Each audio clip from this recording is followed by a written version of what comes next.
تم ابعاد الزمالك عن المنافسه. تم ابعاد ايه يا كابتن ميدو؟ تم ابعاد الزمالك عن المنافسه؟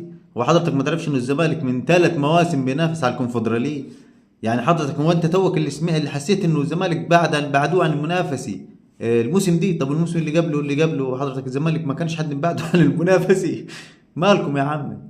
يا عم تمشي نفسك، انتوا اداريين فاشلين، قولوا اطلعوا الناس قولوا احنا فاشلين يا جماعه، بسيطه. انتوا بتلعب كونفدراليه لك سنتين يا كابتن ميدو، ما تصدعناش. اول ماتش في الدوري احنا اللي اتظلمنا، احنا اللي اتظلمنا. انتوا ظلمتوا يا كابتن ميدو. طب حضرتك الكوره اللي جات في يد الونش في ماتش بيراميدز كانت هي؟ ما كانش ضربه جزاء البيراميدز؟ وانت بتقول لي، انت بتقول انا ظلمت ليه حقوق؟ طب حضرتك اتكلم عن حقوق الناس التانية اللي ليها عندك. انا كنت اقدر اكسب الزمالك 5، انما انا كسبت ب3 واتلغت لي ضربه جزاء.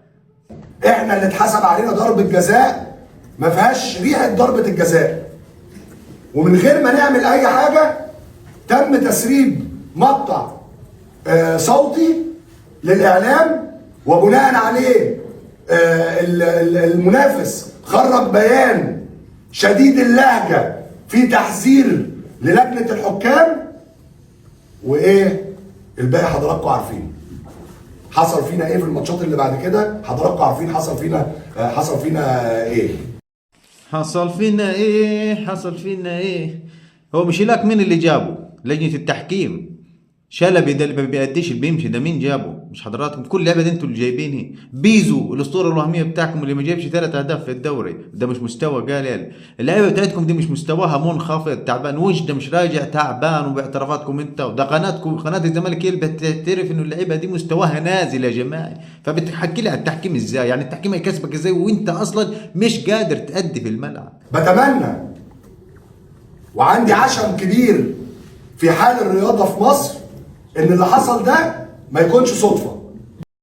ما انت صح بتتمنى انه اللي حصل دي ما يكون الصدفه، لانك انت عايز تعيش في دور المظلوميه، عايز تعيش في دور انك انت نادي بتظلم وكله راح من بين ايديك. حضرتك نادي الزمالك من يوم ما تنشأ هو عايش على الاسطوانه المشروخه، التحكيم الظلم، مش عارف ايه. طب الاهلي بياخد بطولات برا، الاهلي لما بيكون واقع في مباراه وفي خطا عليه بنطلع ونقول، لما الاهلي طب برا بياخد البطولات ازاي بياخدها لما انت في الدوري عندك بتشتكي بالتحكيم؟ هل افريقيا بتدي البطولات بالتحكيم؟ شكوك جوه قلب كل زملكاوي بيحب النادي ده.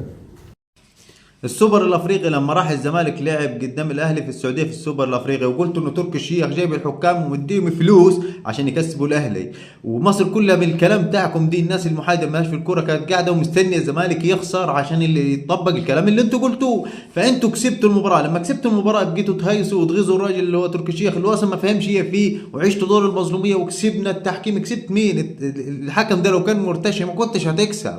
فما تعملش نفسك بطل، تعيشوش دور الواهب. انت رحت قدام الاهلي وكسبت منه السوبر الافريقي لانك كنت افضل في الملعب، ادي وتبقى افضل في الملعب بتاخد حقك. انما شغل الهجص ده شغلكم انتوا نادي منبطح من زمان جدا، عايشين على الادوار دي، والاهلي لما البطولات كلها والنتيجه قدامنا هي ناس فاشله.